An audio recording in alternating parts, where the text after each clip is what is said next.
Because of poverty, my parents sold me to a rich man. But what happened on our wedding night shocked everyone.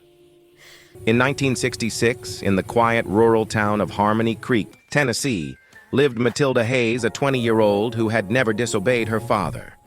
Walter Hayes, a proud but struggling farmhand, believed a daughter's worth lay in purity, silence, and obedience. While other girls dreamed, laughed, and held hands with boys, Matilda learned only to sew, cook, and keep her eyes lowered. Then drought came. Crops failed. Livestock died. The family survived on watered-down grits. Her siblings cried from hunger. Her mother wept at dawn. One night, Matilda overheard a name. Arthur Shaw, a wealthy, solitary 45-year-old farmer on the edge of town. No one had ever seen him with a woman. When the visitor left, Walter called her in. His voice trembled, not from love, but shame. "Arthur Shaw has asked to marry you."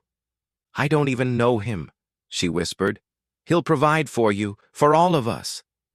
Her mother's swollen eyes told the truth. This wasn't a union, it was a sale. "How much?" Matilda asked, voice breaking. $2,000.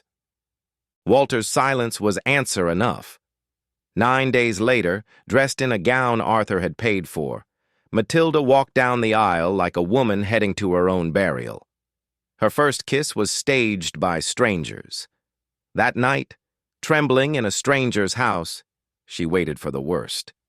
But when Arthur closed the bedroom door, he spoke gently. "Before anything happens, I need to tell you the truth." He stood apart, voice cracking. "I was born different. My body isn't like other men's. I can't be with a wife as a husband usually is. I can't give children." Matilda braced for revulsion, but felt none. Only recognition. She, too, had lived in a body that wasn't allowed to choose. Arthur added, "You're free. Sleep in your own room. I only ask for companionship, someone to talk to at dinner. I can't bear the silence anymore." That night he slept in the guest room, and for the first time Matilda felt something unfamiliar. Choice. Days turned peaceful. She discovered his library, hundreds of books. "You can read whatever you want," he said. "Nothing here is off limits." It was the first time anyone had trusted her with freedom. She learned the farm, managed accounts, found her mind awakening. One evening on the porch, Arthur asked, "Are you unhappy here?" She replied softly, "For the first time, I can breathe." Later, when Arthur fell gravely ill, Matilda nursed him for days. When he finally woke, he whispered, "You stayed."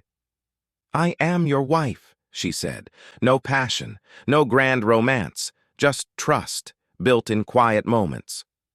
Years passed. Their home remained childless, but full of meaning. One day Matilda asked, "What if we adopt?" Arthur's eyes lit with cautious hope. "Do you mean it?" "Yes. A family isn't just born. It can be chosen."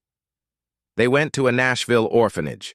A frightened 7-year-old girl, Ella, clung to the doorframe. Matilda knelt and held out her hand. "We'd like to get to know you," she said. "And if you're willing, we'd like to be your family." Ella placed her small hand in Matilda's. They later adopted 2 more children, Liam and Mia. Their home filled with laughter, footsteps, and a love that defied convention. Neighbors gossiped, but their words never reached the warmth inside the Shaw house.